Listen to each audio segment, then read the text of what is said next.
ਚਰਨਜੀਤ ਸਿੰਘ ਚੰਨੀ ਜਿਹੜੇ ਜਲੰਧਰ ਤੋਂ ਐਮਪੀ ਨੇ ਉਹ ਮੁੱਦਾ ਚੱਕਦੇ ਨੇ ਜਲੰਧਰ ਦੇ ਕੰਟੋਨਮੈਂਟ ਜ਼ੋਨ ਦੇ ਵਿੱਚ ਪੈਂਦੀ ਇੱਕ ਈਦਗਾਹ ਦਾ।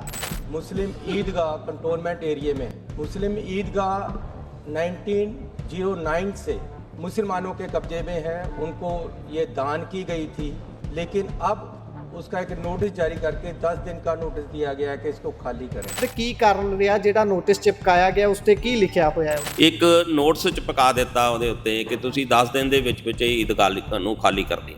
1909 ਤੋਂ ਜਿਹੜੀ ਨਮਾਜ਼ ਹੋ ਰਹੀ ਆ ਉੱਥੇ ਅੱਜ ਉਹਨੂੰ ਬੰਦ ਕਰਾਉਣ ਦੀ ਨੌਬਤ ਕਿਉਂ ਆਈ? ਕਿ ਇਹ ਟਾਰਗੇਟ ਕਰਨਾ ਜਿਹੜਾ ਆ ਸੈਂਟਰ ਸਰਕਾਰ ਦਾ ਮਨਸ਼ਾ ਹੈਗੀ ਆ ਕਿ ਘੱਟ ਗਿਣਤੀਆਂ ਨੂੰ ਕਿਸ ਤਰੀਕੇ ਨਾਲ ਦਬਾਇਆ ਜਾਵੇ। ਔਰ ਬ੍ਰਿਗੇਡੀਅਰ ਸਾਹਿਬ ਤੋਂ ਟਾਈਮ ਲਿਆ ਗਿਆ ਸੀ, ਬ੍ਰਿਗੇਡੀਅਰ ਸਾਹਿਬ ਨਾਲ ਮੁਲਾਕਾਤ ਕੀਤੀ ਤੇ ਉਹ ਮਤਲਬ ਕੋਈ ਜਿਹੜਾ ਉਹਦਾ ਹੈਗਾ ਲੌਜੀਕਲੀ ਜਵਾਬ ਨਹੀਂ ਦੇ ਸਕਦੇ ਬ੍ਰਿਗੇਡੀਅਰ ਸਾਹਿਬ, ਪਰ ਬ੍ਰਿਗੇਡੀਅਰ ਸਾਹਿਬ ਨੇ ਉਹ ਗੱਲ ਨੂੰ ਗੋਲ-ਮੋਲ ਕਰ ਦਿੱਤਾ। ਇੱਦਾਂ ਲੱਗਦਾ ਸੀ ਵੀ ਜਿੱਦਾਂ ਬ੍ਰਿਗੇਡੀਅਰ ਸਾਹਿਬ ਹੀ ਜਿਹੜੇ ਆ ਇਹ ਸੈਂਟਰ ਸਰਕਾਰ ਦੇ ਇਸ਼ਾਰਿਆਂ ਤੇ ਕੰਮ ਕਰਦੇ ਹੋਣ। ਤੇ ਮਾਨਸਿਕਤਾ ਦਾ ਸਪਸ਼ਟ ਆ, ਸਾਰਿਆਂ ਨੂੰ ਪਤਾ ਕਿ ਮਾਨਸਿਕਤਾ ਜਿਹੜੀ ਆ ਇਹ ਕਿੱਥੋਂ ਆ ਰਹੀ ਆ।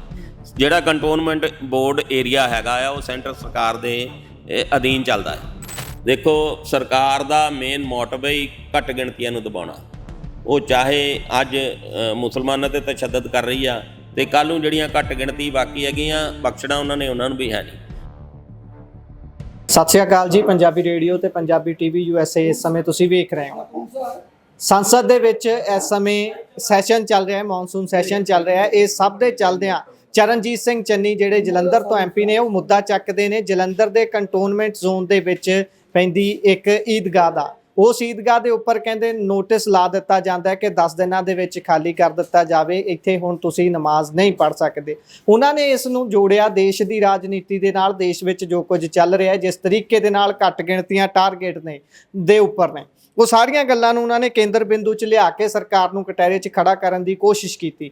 Cantonment zone no doubt Punjab ਸਰਕਾਰ ਦੇ ਗੇੜ ਦੇ ਵਿੱਚ ਉਹਨਾਂ ਦੀ ਅੰਡਰ ਨਹੀਂ ਆਉਂਦਾ, ਇਹ ਆਉਂਦਾ ਹੈ ਰੱਖਿਆ ਵਿਭਾਗ ਦੇ ਅੰਡਰ, ਫੌਜ ਦੇ ਅੰਡਰ।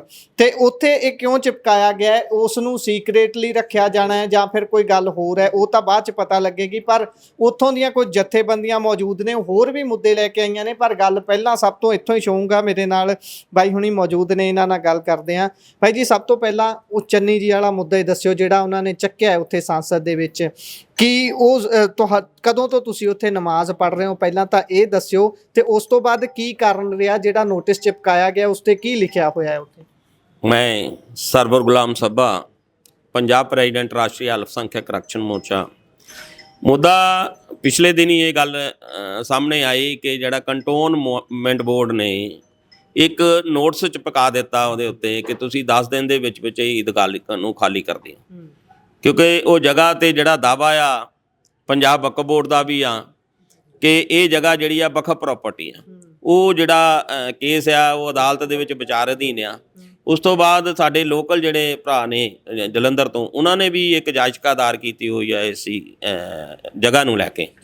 ਪਰ ਕੰਟੋਨਮੈਂਟ ਬੋਰਡ ਨੇ ਜਿਹੜਾ ਅਨਅਧਿਕਾਰਤ ਅਨਸਿਸਟਮੈਟਿਕਲੀ ਬੋਰਡ ਚਪਕਾਇਆ, ਉਹ ਸਾਰਿਆਂ ਨੂੰ ਬੜੀ ਉਹ ਸੀ ਮਾਯੂਸੀ ਹੋਈ। ਮੈਂ ਵੀ ਉਸ ਜਗ੍ਹਾ 'ਤੇ ਆਇਆ। ਚੰਨੀ ਸਾਹਿਬ ਨੇ ਇਹ ਗੱਲ ਜਿਹੜੀ ਆ ਉੱਥੇ ਪਾਰਲੀਮੈਂਟ 'ਚ ਵੀ ਚੱਕੀ ਆ ਕਿ ਇਹ 1909 ਤੋਂ ਜਿਹੜੀ ਨਮਾਜ਼ ਹੋ ਰਹੀ ਆ ਉੱਥੇ ਅੱਜ ਉਹਨੂੰ ਬੰਦ ਕਰਾਉਣ ਦੀ ਨੌਬਤ ਕਿਉਂ ਆਈ? ਉੱਥੋਂ ਸਾਰੇ ਜਿਹੜੇ ਮੁਸਲਮਾਨ ਭਾਈਚਾਰੇ ਦੇ ਲੋਕ ਨੇ ਉਹਨਾਂ ਨੂੰ ਇਹ ਮਹਿਸੂਸ ਹੀ ਨਹੀਂ ਹੁੰਦਾ, ਯਕੀਨ ਹੋ ਗਿਆ ਕਿ ਇਹ ਟਾਰਗੇਟ ਕਰਨਾ ਜਿਹੜਾ ਆ ਸੈਂਟਰ ਸਰਕਾਰ ਦਾ ਮਨਸ਼ਾ ਹੈਗੀ ਆ ਕਿ ਘੱਟ ਗਿਣਤੀਆਂ ਨੂੰ ਕਿਸ ਤਰੀਕੇ ਨਾਲ ਦਬਾਇਆ ਜਾਵੇ। ਯੂਪੀ ਬਿਹਾਰ ਦੇ ਵਿੱਚ ਤੁਸੀਂ ਦੇਖਦੇ ਹੋਵੋਗੇ, ਸੁਣਦੇ ਹੋਵੋਗੇ ਕੀ ਹਾਲ ਕੀਤਾ ਆ। NRC ਪਿਛਲੇ ਜਿਹੜੀ ਦਰਵਾਜ਼ੇ ਤੋਂ ਲਾਗੂ ਕਰ ਦਿੱਤੀ ਗਈ ਆ।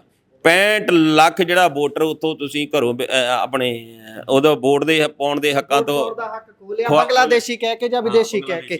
ਅੱਛਾ, ਇਹ ਜਿਹੜੀ ਤੁਸੀਂ ਗੱਲ ਕਰ ਰਹੇ ਹੋ, ਇਸ ਵਿਸ਼ੇ ਨੂੰ ਲੈ ਕੇ ਤੁਸੀਂ ਕਿਸੇ ਅਧਿਕਾਰੀ ਦੇ ਨਾਲ, ਕਿਸੇ ਸੀਨੀਅਰ ਬੰਦੇ ਦੇ ਨਾਲ ਗੱਲਬਾਤ ਕੀਤੀ ਹੈ ਕੰਟੋਨਮੈਂਟ ਜ਼ੋਨ ਦੇ, ਜਿਹੜਾ ਦੱਸ ਸਕੇ ਕਿ ਕੀ ਕਾਰਨ ਰਹੇ ਨੇ ਨੋਟਿਸ ਚਿਪਕਾਉਣ ਦੇ? ਤੇ ਨੋਟਿਸ ਚਿਪਕਾਇਆ 10 ਦਿਨ ਹੋ ਗਏ ਨੇ, ਹੁਣ ਤੁਸੀਂ ਉਹਦੀ ਖਾਲੀ ਕਰ ਚੁੱਕੇ ਹੋ ਉਸਨੂੰ? ਨਹੀਂ, ਹਾਲੇ ਉਹ ਜਿਹੜਾ ਹੈਗਾ ਆ ਇਹ ਸਾਡੇ ਜਿਹੜੀ ਜਲੰਧਰ ਦੀ ਲੀਡਰਸ਼ਿਪ ਹੈਗੀ ਆ ਉਹ ਲੀਡ ਕਰ ਰਹੀ ਹੈ ਇਸ ਨੂੰ। ਸਾਨੂੰ ਤੇ ਉਸ ਦਿਨ ਬੁਲਾਇਆ ਗਿਆ ਸੀ ਪਿਛਲੇ ਜੁਮੇ ਨੂੰ। ਕਿਹਨਾਂ ਨੇ ਬੁਲਾਇਆ? ਜਲੰਧਰ ਦੇ ਜਿਹੜੇ ਸਾਡੇ ਭਾਈਚਾਰੇ ਦੇ ਲੋਕ ਨੇ ਕਿ ਆਹ ਮੁੱਦਾ ਜਿਹੜਾ ਆ ਇਹ ਬਹੁਤ ਗਰਮਾਇਆ, ਤੁਸੀਂ ਸਾਰੇ ਬੰਦੇ ਜਿਹੜੇ ਇੱਥੇ ਆਓ। ਅਸੀਂ ਫਿਰ ਉੱਥੋਂ ਨਮਾਜ਼ ਪੜ੍ਹਨ ਲਈ ਸਪੈਸ਼ਲ ਇੱਥੇ ਆਏ। ਉਸ ਦਿਨ ਨਮਾਜ਼ ਅਦਾ ਕੀਤੀ ਅਸੀਂ ਉੱਥੇ। ਔਰ ਬ੍ਰਿਗੇਡੀਅਰ ਸਾਹਿਬ ਤੋਂ ਟਾਈਮ ਲਿਆ ਗਿਆ ਸੀ, ਬ੍ਰਿਗੇਡੀਅਰ ਸਾਹਿਬ ਨਾਲ ਮੁਲਾਕਾਤ ਕੀਤੀ ਤੇ ਉਹ ਮਤਲਬ ਕੋਈ ਜਿਹੜਾ ਉਹਦਾ ਹੈਗਾ ਲੌਜੀਕਲੀ ਜਵਾਬ ਨਹੀਂ ਦੇ ਸਕਦੇ ਬ੍ਰਿਗੇਡੀਅਰ ਸਾਹਿਬ। ਕੀ ਕਹਿੰਦੇ ਲੌਜੀਕਲੀ ਕਿਉਂ ਨਹੀਂ ਦੇ ਸਕੇ, ਕਹਿਣਾ ਕੀ ਸੀ ਉਹਨਾਂ ਦਾ? ਉਹਨਾਂ ਬ੍ਰਿਗੇਡੀਅਰ ਸਾਹਿਬ ਦਾ ਇਹ ਕਿਹਾ ਜੀ ਤੁਸੀਂ ਆ ਕੋਰਟ ਦੀਆਂ ਤਰੀਕਾਂ ਦਾ ਇੰਤਜ਼ਾਰ ਕਰੋ। ਅਸੀਂ ਕਿਹਾ ਜੀ ਅਸੀਂ ਕੋਰਟ ਦੀਆਂ ਤਰੀਕਾਂ ਦਾ ਇੰਤਜ਼ਾਰ ਕਰ ਸਕਦੇ ਹਾਂ ਤਾਂ ਤੁਸੀਂ ਕਿਉਂ ਨਹੀਂ ਕੋਰਟ ਦੀਆਂ ਤਰੀਕਾਂ ਦਾ ਇੰਤਜ਼ਾਰ ਕਰ ਸਕਦੇ? ਪਰ ਬ੍ਰਿਗੇਡੀਅਰ ਸਾਹਿਬ ਨੇ ਉਹ ਗੱਲ ਨੂੰ ਗੋਲ-ਮੋਲ ਕਰ ਦਿੱਤਾ। ਇਦਾਂ ਲੱਗਦਾ ਸੀ ਵੀ ਜਿੱਦਾਂ ਬ੍ਰਿਗੇਡੀਅਰ ਸਾਹਿਬ ਹੀ ਜਿਹੜੇ ਆ ਸੈਂਟਰ ਸਰਕਾਰ ਦੇ ਇਸ਼ਾਰਿਆਂ ਤੇ ਕੰਮ ਕਰਦੇ ਹੋਣ ਔਰ ਇਸ ਜਿਹੜਾ ਈਦਗਾਹ ਨੂੰ ਆ ਜਾਣ ਬੁੱਝ ਕੇ ਉੱਥੇ ਲੋਕਾਂ ਨੂੰ ਹਰਾਸ ਕੀਤਾ ਜਾਂਦਾ। ਸੋ ਇਹ ਅਸੀਂ ਇਹਦੀ ਜਿੱਥੇ ਬਦਖੋਈ ਕਰਦੇ ਹਾਂ ਉੱਥੇ ਅਸੀਂ ਸੰਘਰਸ਼ ਦੀ ਚੇਤਾਵਨੀ ਵੀ ਦਿੱਤੀ ਔਰ ਜੇ ਕੋਈ ਧੱਕਾ ਹੁੰਦਾ ਤੇ ਪੂਰੇ ਪੰਜਾਬ ਦਾ ਮੁਸਲਮਾਨ ਜਿਹੜਾ ਹੈਗਾ ਈਦਗਾਹ ਲਈ ਜਿਹੜਾ ਹੈ ਸੰਘਰਸ਼ ਕਰੂਗਾ। ਅੱਛਾ, ਇਹਦੇ ਵਿੱਚ ਇਹ ਜਾਣਨਾ ਚਾਹੁੰਦਾ ਸੀ ਕਿ ਤੁਸੀਂ ਦੱਸਿਆ ਕਿ ਕੋਈ ਸਪਸ਼ਟ ਜਵਾਬ ਬ੍ਰਿਗੇਡੀਅਰ ਸਾਹਿਬ ਨਹੀਂ ਦੇ ਸਕੇ, ਤਾਂ ਇਸ ਸਾਰੇ ਦੇ ਵਿੱਚ ਤੁਸੀਂ ਕੀ ਇੱਕ ਸਮਝ ਬਣਾ ਪਾ ਰਹੇ ਹੋ ਕਿ ਇਹ ਚੀਜ਼ ਆਉਂਦੀ ਕਿੱਥੋਂ ਹੈ ਫਿਰ ਇਸ ਤਰੀਕੇ ਦੇ ਨਾਲ ਅਚਾਨਕ ਉੱਥੇ ਚਿਪਕਾ ਦੇਣਾ? ਪਰ ਉਸ ਤੋਂ ਪਹਿਲਾਂ ਤੁਸੀਂ ਕੀ ਸਮਝ ਪਾਏ ਕਿ ਕਿੱਥੋਂ ਇਹ ਮਾਨਸਿਕਤਾ ਆਉਂਦੀ ਹੈ ਵੀ ਇਹਨਾਂ ਦੀ ਜਿਹੜੀ ਹੈ ਈਦਗਾਹ ਇਹਨਾਂ ਤੋਂ ਲੈ ਲਈ ਜਾਵੇ, ਇਹ ਜਗ੍ਹਾ ਲੈ ਲਈ ਜਾਵੇ? ਦੇਖੋ ਇਹ ਮਾਨਸਿਕਤਾ ਦਾ ਸਪਸ਼ਟ ਆ, ਸਾਰਿਆਂ ਨੂੰ ਹੀ ਪਤਾ ਕਿ ਮਾਨਸਿਕਤਾ ਜਿਹੜੀ ਆ ਇਹ ਕਿੱਥੋਂ ਆ ਰਹੀ ਆ। ਜਿਹੜਾ ਕੰਟੋਨਮੈਂਟ ਬੋਰਡ ਏਰੀਆ ਹੈਗਾ ਆ ਉਹ ਸੈਂਟਰ ਸਰਕਾਰ ਦੇ ਅਧੀਨ ਚੱਲਦਾ ਹੈ ਔਰ ਇਹ ਸੈਂਟਰ ਸਰਕਾਰ ਦੇ ਇਸ਼ਾਰਿਆਂ ਤੇ ਜਿਹੜਾ ਹੈਗਾ ਇਹ ਮੁਸਲਮਾਨਾਂ ਨਾਲ, ਕਿਉਂਕਿ ਬਾਕੀ ਸਟੇਟਾਂ 'ਚ ਵੀ ਇਦਾਂ ਹੀ ਹੋ ਰਿਹਾ। ਪਰ ਪੰਜਾਬ 'ਚ ਤਾਂ ਨਹੀਂ ਹੁੰਦਾ ਨਾ। ਮੈਂ ਉਹੀ ਪੁੱਛ ਰਿਹਾ ਸੀ ਕਿ ਪੰਜਾਬ ਸਰਬ ਸਾਂਝੀਵਾਲਤਾ ਨਾਲ ਚੱਲਣ ਵਾਲੀ ਉਹ ਸਟੇਟ ਹੈ ਜਿੱਥੇ ਅੱਜ ਤੱਕ ਕੋਈ ਕਮਿਊਨਲ ਦੰਗਾ ਨਹੀਂ ਹੋਇਆ। 47 ਤੋਂ ਲੈ ਕੇ ਅੱਜ ਤੱਕ ਪੂਰੇ ਦੇਸ਼ 'ਚ ਬਹੁਤ ਸਾਰੇ ਦੰਗੇ ਰਜਿਸਟਰ ਕੀਤੇ ਗਏ ਹੋਣਗੇ, ਪਰ ਕਮਿਊਨਿਟੀ ਨੂੰ ਲੈ ਕੇ ਕੋਈ ਵੀ ਦੰਗਾ ਇੱਥੇ ਰਜਿਸਟਰ ਨਹੀਂ ਕੀਤਾ ਗਿਆ। ਕਮਿਊਨਿਟੀ ਦੇ ਤੌਰ ਤੇ ਤੁਸੀਂ ਸੁਰੱਖਿਅਤ ਮਹਿਸੂਸ ਕਰਦੇ ਹੋਵੋਗੇ, ਪਰ ਇਦਾਂ ਦੇ ਹੱਲੇ ਕਿਹੋ ਜਿਹਾ ਮਹਿਸੂਸ ਕਰਾਉਂਦੇ? ਦੇਖੋ ਇਹ ਹੈਗਾ ਕਿ ਸੈਂਟਰ ਸਰਕਾਰ ਜਿਹੜੀ ਆ ਇਹੋ ਜਿਹੀਆਂ ਕੋਝੀਆਂ ਚਾਲਾਂ ਚੱਲ ਰਹੀ ਆ। ਇਹ ਕਦੀ ਧਾਰਮਿਕ ਅਦਾਰਿਆਂ ਦੇ ਨਾਂ ਤੇ ਕਦੀ ਕਿਸੇ ਹੋਰ ਜਿਹੜੀ ਆ ਬਿਹਾਰ ਦੀ ਗੱਲ ਕਰਦੇ ਜਿਹੜੇ ਤੇ ਚਲੋ ਅਸੀਂ ਕਹਿੰਦੇ ਵੀ ਪੰਜਾਬ ਦੇ ਵਿੱਚ ਬਿਹਾਰ ਦੇ ਲੋਕ ਆ ਕੇ ਕੰਮ ਕਰਦੇ ਨੇ, ਪਰ ਬਿਹਾਰ ਦੇ ਵਿੱਚ ਤਾਂ ਕੋਈ ਵੀ ਕੰਮ ਕਰ ਨਹੀਂ ਨਾ ਜਾਂਦਾ। ਉੱਥੇ ਤਾਂ ਬਿਹਾਰ ਦੇ ਹੀ ਲੋਕ ਨੇ। ਉੱਥੇ ਬੰਗਲਾਦੇਸ਼ੀ ਜਾਂ ਦੂਜਿਆਂ ਨੂੰ ਕਹਿ ਦੇਣਾ ਕਿ ਉਹ ਆਏ ਨੇ ਪਿੱਛੇ ਜੇ ਹੋਰ ਹਰੇਕ ਗੱਲ ਨੂੰ ਜਿਹੜਾ ਰੋਹਿੰਗਿਆ ਮੁਸਲਮਾਨਾਂ ਨਾਲ ਜੋੜ ਦੇਣਾ। ਮੈਂ ਤਾਂ ਕੋਈ ਰੋਹਿੰਗਿਆ ਦੇਖਿਆ ਹੀ ਨਹੀਂ ਪੰਜਾਬ ਦੇ ਵਿੱਚ। ਇੱਥੋਂ ਤੱਕ ਕਹਿ ਦੇਣਾ ਕਿ ਮੁਸਲਮਾਨ ਹੀ ਕਰੋਨਾ ਫੈਲਾਉਂਦੇ ਨੇ। ਜਿਸ ਤਰੀਕੇ ਦੇ ਨਾਲ ਉਹ ਜਮਾਤਾਂ ਲਾਈਆਂ ਜਾਂਦੀਆਂ ਸੀ, ਉਹਨਾਂ ਨੂੰ ਕਿਹਾ ਵੀ ਇਹ ਤਾਂ ਇੱਥੇ ਫੈਲਾ ਰਹੇ ਸੀ, ਕਰੋਨਾ ਫੈਲਾ ਰਹੇ। ਦੇਖੋ ਮੈਂ ਨੈਸ਼ਨਲ ਮੀਡੀਆ ਦੀ ਵੀ ਬੜੀ ਨਾਕਾਮੀ ਸਮਝਦਾ ਕਿ ਜਿਨ੍ਹਾਂ ਨੂੰ ਤਬਲੀਗ ਦਾ ਮਾਇਨਾ ਵੀ ਪਤਾ ਨਹੀਂ ਉਹ ਲੋਕਾਂ ਨੇ ਵੀ ਐਸਾ ਮਤਲਬ ਉਸੋਂ ਉਹ ਛੇੜ ਦਿੱਤਾ। ਜਿਹੜੇ ਜਰ ਖਰੀਦ ਸੀਗੇ ਸਰਕਾਰ ਦੇ ਮੀਡੀਆ ਜਿਹੜਾ ਸੀ ਨੈਸ਼ਨਲ ਮੀਡੀਆ, ਜਿਨ੍ਹਾਂ ਨੂੰ ਤਬਲੀਗ ਦਾ ਮਾਇਨਾ ਵੀ ਪਤਾ ਨਹੀਂ ਸੀ ਕਿ ਤਬਲੀਗ ਦਾ ਅਸਲ ਮਾਇਨਾ ਕੀ ਆ। ਉਸ ਤਬਲੀਗੀ ਜਮਾਤ ਨੂੰ ਤੁਸੀਂ ਦੇਖੋਗੇ ਵੀ ਇੰਨਾ ਕੁ ਡਿਸਪਲਿਨ ਆ ਤਬਲੀਗੀ ਜਮਾਤ ਦੇ ਵਿੱਚ ਜਿੰਨਾ ਕਿ ਇੱਕ ਸਾਡੇ ਦੇਸ਼ ਦੀ ਆਰਮੀ ਦਾ ਇੱਕ ਬੰਦਾ ਨਿਯੁਕਤ ਕੀਤਾ ਜਾਂਦਾ, ਸਾਰੇ ਜੇ 12 ਬੰਦੇ ਉਹਨਾਂ ਦੇ ਨਾਲ ਜੁੜੇ ਤਾਂ 12 ਉਹਨਾਂ ਦੇ ਕਹਿਣ ਤੋਂ ਬਗੈਰ ਮਸਜਿਦ ਤੋਂ ਬਾਹਰ ਵੀ ਨਹੀਂ ਜਾਂਦੇ। ਡਿਸਪਲਿਨ ਇੰਨਾ ਆ। ਮੇਰੇ ਕੋਲ ਵੀ ਉਦੋਂ ਤਬਲੀਗੀ ਜਮਾਤ ਰੁਕੀ ਹੋਈ ਸੀ, ਮੇਰਾ ਪਿੰਡ ਪੜਾਈ ਆ। ਮੈਨੂੰ ਵੀ ਸਾਡੇ ਪ੍ਰਸ਼ਾਸਨ ਨੇ ਆ ਕੇ ਕਿਹਾ ਕਿ ਦੇਖੋ ਯਾਰ ਤੁਹਾਡੇ ਬਾਹਰੋਂ ਬੰਦੇ ਆ ਕੇ ਰੁਕੇ ਆ। ਮੈਂ ਕਿਹਾ ਜੀ ਅਸੀਂ ਤੁਹਾਡੀਆਂ ਪ੍ਰੀਕਾਸ਼ਨਸ ਪੂਰੀਆਂ ਕੀਤੀਆਂ ਨੇ। ਜੇ 11 ਬੰਦੇ ਆ 11 ਨੂੰ ਅਸੀਂ ਵੱਡੇ ਹਾਲ 2-2 ਬੰਦੇ ਰੱਖੇ ਹੋਏ ਨੇ। ਜਾਬਤਾ ਨਹੀਂ ਤੋੜਿਆ ਅਸੀਂ। ਤੁਸੀਂ ਆ ਕੇ ਸਾਡੇ ਕੋਲ ਚੈੱਕ ਕਰ ਲਓ। ਪਰ ਫਿਰ ਸਾਡੇ ਉੱਤੇ ਐਸਐਸਪੀ ਸਾਹਿਬ ਵੀ ਬਹੁਤ ਸਮਝਦਾਰ ਸੀ। ਐਸਐਸਪੀ ਸਾਹਿਬ ਵੀ ਉਸ ਟਾਈਮ ਬਹੁਤ ਸਮਝਦਾਰ ਸੀ। ਉਹਨਾਂ ਨੇ ਕਿਹਾ ਕਿ ਫਿਰ ਵੀ ਤੁਸੀਂ ਇਹਨਾਂ ਦੀ ਡਾਕਟਰੀ ਕਰਾਓ ਤਾਂ ਕਿ ਕੋਈ ਇੱਦਾਂ ਦੀ ਇਹਨਾਂ 'ਚ ਲੱਛਣ ਨਾ ਪਾਏ ਜਾਣ।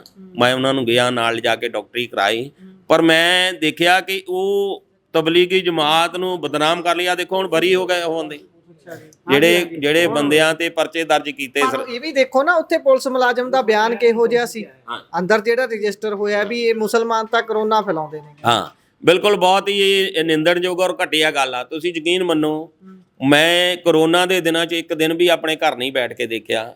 34 ਦਿਨ ਆਪਣੀ ਮਸਜਿਦ 'ਚੋਂ ਲੰਗਰ ਚਲਾਇਆ ਅਸੀਂ। ਜਿੱਥੇ ਲੋਕ ਲੋੜਵੰਦ ਸੀ ਉਹਨਾਂ ਦੇ ਘਰਾਂ ਤੱਕ ਲੰਗਰ ਪਹੁੰਚਾ ਕੇ ਆਉਂਦੇ ਰਹੇ। ਔਰ ਜਿੱਥੇ ਸਾਡੀਆਂ ਡਿਊਟੀਆਂ ਲੱਗੀਆਂ ਗਾ ਸਲਮ ਏਰੀਆ ਹੈਗਾ ਇੱਥੇ ਤੁਸੀਂ ਲੰਗਰ ਪਹੁੰਚਾਓ। ਇਸ ਤੋਂ ਬਾਅਦ ਵੀ ਮੈਂ ਸਾਡੇ ADC ਰਾਹੁਲ ਚਾਬਾ ਜੀ ਸੀ ਕਪੂਰਥਲੇ, ਬਹੁਤ ਸਾਰੇ ਲੋਕਾਂ ਨੂੰ ਪਰਮਿਸ਼ਨਾਂ ਲਿਆ ਕੇ ਡੇਲੀ ਕਪੂਰਥਲੇ ਤੋਂ ਮੈਂ ਉਹਨਾਂ ਨੂੰ ਆਪਣੇ ਘਰਾਂ 'ਚ ਭੇਜਿਆ। ਕਰੀਬ 6 ਤੋਂ 8000 ਬੰਦਾ ਜਿਹੜਾ ਆ ਫ੍ਰੀ ਆਫ ਕੋਸਟ ਘਰਾਂ ਨੂੰ ਪਹੁੰਚਾਇਆ ਮੈਂ। ਤੁਸੀਂ ਫਗਵਾੜੇ ਕਦੀ ਵੀ ਰਿਪੋਰਟ ਲੈ ਸਕਦੇ ਆ। ਅੱਛਾ ਜੀ ਤੁਸੀਂ ਗੱਲ ਕੰਪਲੀਟ ਕਰੋ। ਟ੍ਰੇਨਾਂ ਦੇ ਵਿੱਚ ਮੈਂ ਜਿਹੜਾ ਉਹਨਾਂ ਨੂੰ ਫ੍ਰੀ ਆਫ ਕਾਸਟ ਘਰਾਂ ਨੂੰ ਪਹੁੰਚਾਇਆ। ਉਹਨਾਂ ਦੀਆਂ ਟਿਕਟਾਂ ਉਹਨਾਂ ਦੇ ਮੈਡੀਕਲ ਕਰਾ ਕਰਕੇ ਅਸੀਂ ਉੱਥੇ ਦੇਖਿਆ ਨਹੀਂ ਵੀ ਇਹ ਮੁਸਲਮਾਨ ਹੈ, ਇਹਨੂੰ ਹੀ ਪਹੁੰਚਾਉਣਾ, ਬਾਕੀ ਕਿਸੇ ਨੂੰ ਛੱਡ ਦਈਏ। ਅੱਛਾ, ਇਹ ਸਾਰੇ ਦੇ ਵਿੱਚ ਆਖਰੀ ਮੇਰਾ ਸਵਾਲ ਹੈ, ਤੁਸੀਂ ਘੱਟ ਗਿਣਤੀਆਂ ਦੀ ਸਥਿਤੀ ਨੂੰ ਕਿਵੇਂ ਆਂਕਦੇ ਹੋ ਭਾਜਪਾ ਦੀ ਸਰਕਾਰ ਦੇ ਵਿੱਚ? ਜਦੋਂ ਕੇਂਦਰ 'ਚ ਭਾਜਪਾ ਦੀ ਸਰਕਾਰ ਹੋਵੇ, ਵੱਖ-ਵੱਖ ਸਟੇਟਾਂ ਦੇ ਵਿੱਚ ਵੋਟਾਂ ਦੀ ਰੀਵੈਰੀਫਿਕੇਸ਼ਨ ਦੇ ਨਾਮ ਦੇ ਉੱਪਰ ਬਹੁਤ ਸਾਰੀਆਂ ਵੋਟਾਂ ਇੱਕੋ ਹੀ ਭਾਈਚਾਰੇ ਦੀਆਂ ਕੱਟੀਆਂ ਜਾ ਰਹੀਆਂ ਹੋਣ, ਜਦੋਂ ਧੱਕੇ ਨਾਲ ਕਾਵੜ ਯਾਤਰਾ ਨੂੰ ਲਈ ਤਾਂ ਸਾਰੇ ਰਾਹ ਬੰਦ ਕਰਕੇ ਉਹਨਾਂ ਨੂੰ ਲਗਾਇਆ ਜਾਂਦਾ ਹੋਵੇ, ਪਰ ਨਮਾਜ਼ ਪੜ੍ਹਨ ਦੇ ਲਈ 5 ਮਿੰਟ ਵੀ ਰੋਡ ਤੇ ਸਾਈਡ ਤੇ ਨਹੀਂ ਕਰਨ ਦਿੱਤਾ ਜਾਂਦਾ ਹੋਵੇ, ਉੱਥੇ ਲੱਤਾਂ ਮਾਰੀਆਂ ਜਾਂਦੀਆਂ ਹੋਣ, ਜਦੋਂ ਤੁਹਾਨੂੰ ਉਹ ਕ੍ਰਿਟਿਸਿਜ਼ਮ ਝੱਲਣੇ ਪੈ ਰਹੇ ਹੋਣ ਜਿਨ੍ਹਾਂ ਦੇ ਲਈ ਤੁਸੀਂ ਦੂਰ-ਦੂਰ ਤੱਕ ਵੀ ਜ਼ਿੰਮੇਵਾਰ ਨਹੀਂ ਹੋ, ਤਾਂ ਫਿਰ ਕਿਵੇਂ ਆਂਕਦੇ ਹੋ ਘੱਟ ਗਿਣਤੀਆਂ ਦੀ ਸਥਿਤੀ ਨੂੰ, ਮੁਸਲਮਾਨ ਦੀ ਸਥਿਤੀ ਨੂੰ ਇਸ ਦੇਸ਼ ਦੇ ਵਿੱਚ? ਦੇਖੋ, ਸਰਕਾਰ ਦਾ ਮੇਨ ਮੋਟਿਵ ਹੈ ਘੱਟ ਗਿਣਤੀਆਂ ਨੂੰ ਦਬਾਉਣਾ। ਉਹ ਚਾਹੇ ਅੱਜ ਮੁਸਲਮਾਨਾਂ ਤੇ ਤਸ਼ੱਦਦ ਕਰ ਰਹੀ ਆ ਤੇ ਕੱਲ੍ਹ ਨੂੰ ਜਿਹੜੀਆਂ ਘੱਟ ਗਿਣਤੀ ਬਾਕੀ ਹੈਗੀਆਂ ਬਖਸ਼ਣਾ ਉਹਨਾਂ ਨੂੰ ਵੀ ਹੈ ਨਹੀਂ। ਮੈਂ ਤਾਂ ਇਹ ਸਾਰਿਆਂ ਨੂੰ ਬੇਨਤੀ ਕਰਨੀ ਚਾਹੁੰਦਾ, ਜਿੰਨੀਆਂ ਵੀ ਘੱਟ ਗਿਣਤੀਆਂ ਭਾਈਚਾਰੇ ਸਾਡੇ ਨਾਲ ਰਹਿੰਦੇ ਨੇ, ਕਿ ਅਸੀਂ ਇਹ ਇਕੱਠਿਆਂ ਹੋ ਕੇ ਇਹ ਸਰਕਾਰ ਦੇ ਖਿਲਾਫ ਜਿਹੜਾ ਜਿਹੜਾ ਸੰਘਰਸ਼ ਵਿੱਢੀਏ, ਤਾਂ ਕਿ ਕਿਸੇ ਤੇ ਵੀ ਤਸ਼ੱਦਦ ਕਰਨ ਦੀ ਜ਼ਰੂਰਤ ਨਾ ਕਰ ਸਕੇ। ਦੇਖੋ, ਕੱਲ ਪੰਜਾਬ ਸਾਡਾ ਭਾਈਚਾਰਕ ਸਾਂਝ ਦੀ ਇੱਕ ਮਿਸਾਲ ਸੀ। ਮੇਰਾ ਪਲਾਹੀ ਪਿੰਡ ਦੇ ਵਿੱਚ ਸਿਰਫ ਸਿੰਗਲ ਘਰ ਆ, only single one person family, Muslim ਭਾਈਚਾਰੇ ਦਾ, ਕਿਉਂਕਿ ਸਾਡੇ ਬਜ਼ੁਰਗ ਬਾਕੀ ਸਾਰੇ ਪਾਕਿਸਤਾਨ ਚਲ ਗਏ, ਅਸੀਂ ਇੱਥੇ ਇੱਕ ਘਰ ਰਹਿੰਦੇ। ਔਰ ਪਿੰਡ ਦੇ ਵਿੱਚ ਸਾਡੇ ਕੋਈ ਕਿੰਤੂ ਪਰੰਤੂ ਨਹੀਂ, ਕਿਸੇ ਨਾਲ ਕੋਈ ਗੱਲ ਨਹੀਂ ਹੈ, ਬੜੇ ਪਿਆਰ ਔਰ ਮੁਹੱਬਤ ਨਾਲ ਰਹਿੰਦੇ ਆ। ਕਦੀ ਪਤਾ ਹੀ ਨਹੀਂ, ਸਾਰੇ ਫੰਕਸ਼ਨਾਂ 'ਚ ਜਾਂਦੇ ਹੋਵੋਗੇ ਤੇ ਉਹ ਤੁਹਾਡੇ ਆਉਂਦੇ? ਬਿਲਕੁਲ। ਦੇਖੋ, ਅਸੀਂ ਸਾਰੇ ਫੰਕਸ਼ਨ, ਈਵਨ ਕਿ ਹੋਲੇ ਮੁਹੱਲੇ ਦਾ ਲੰਗਰ ਲੱਗਦਾ, ਅਸੀਂ ਮਦਰਸਾ ਚਲਾਉਂਦੇ, ਅਸੀਂ ਆਪਣੇ ਬੱਚਿਆਂ ਨੂੰ ਆਪ ਲੈ ਕੇ ਜਾਂਦੇ ਵੀ ਚਲੋ ਇੱਥੇ ਲੰਗਰ ਵਰਤਾਓ। ਕੋਈ ਵੀ ਪ੍ਰੋਗਰਾਮ ਹੋਵੇ ਪਿੰਡ ਦਾ, ਕਿਸੇ ਤਰ੍ਹਾਂ ਦਾ ਵੀ ਹੋਵੇ, ਮੰਦਿਰ ਆ ਸਾਡੇ, ਉੱਥੇ ਕੋਈ ਪ੍ਰੋਗਰਾਮ ਆਵੇ ਜਾ ਕੇ ਹਾਜ਼ਰੀ ਲਵਾਉਂਦੇ। ਈਵਨ ਕਿ ਜਿੱਥੇ ਵੀ ਜ਼ਰੂਰਤ ਹੁੰਦੀ ਆ ਭਾਈਚਾਰਕ ਸਾਂਝ ਨੂੰ ਵਧਾਉਣ ਦੀ, ਉਸੇ ਵੱਧ ਚੜ੍ਹ ਕੇ ਹਿੱਸਾ ਲੈਂਦੇ। ਫਿਰ ਕਿਵੇਂ ਦੇਖਦੇ ਹੋ ਜਿਹੜੀ ਮੈਂ ਗੱਲ ਕੀਤੀ, ਇੰਨੇ ਸਾਰੇ ਤੁਸੀਂ ਤਾਂ ਯੋਗਦਾਨ ਪੂਰਾ ਪਾ ਰਹੇ ਹੋ, ਪਰ ਦੇਸ਼ ਦੇ ਵਿੱਚ ਹੋਰ ਪਾਸਿਓਂ ਜਦੋਂ ਇਹੋ ਜਿਹੇ ਧੱਕੇ ਝੱਲਣੇ ਪੈਂਦੇ ਨੇ, ਜਦੋਂ ਮਸਜਿਦਾਂ ਨੂੰ ਢੱਕਣਾ ਪੈ ਜਾਂਦਾ ਹੈ ਤਰਪਾਲ ਨਾਲ, ਵੀ ਭਾਈ ਤੁਸੀਂ ਆਪਣਾ ਇੰਤਜ਼ਾਮ ਕਰ ਲਓ, ਅਗਲਿਆਂ ਨੇ ਤਾਂ ਜੋ ਕਰਨਾ ਉਹ ਕਰਨਾ ਹੈ। ਦੇਖੋ, ਇਹ ਸਰਕਾਰ ਨੂੰ ਅਹਿਮ ਲੱਗਦਾ ਵੀ ਸ਼ਾਇਦ ਮੁਸਲਮਾਨਾਂ ਨੂੰ ਡਰਾ ਕੇ, ਧਮਕਾ ਕੇ, ਇੱਦਾਂ ਦੀਆਂ ਕੋਝੀਆਂ ਹਰਕਤਾਂ ਕਰਕੇ ਅਸੀਂ ਵਧੀਆ ਰਾਜ ਕਰ ਲਾਂਗੇ। ਤੇ ਰਾਜ ਉਹੀ ਬੰਦਾ ਕਰ ਸਕਦਾ ਜਿਹਦੇ ਤੇ ਰੱਬ ਦੀ ਮਿਹਰ ਹੋਵੇ। ਇਹ ਜ਼ਰੂਰੀ ਨਹੀਂ ਵੀ ਅਸੀਂ ਡਰੇ ਹਾਂ।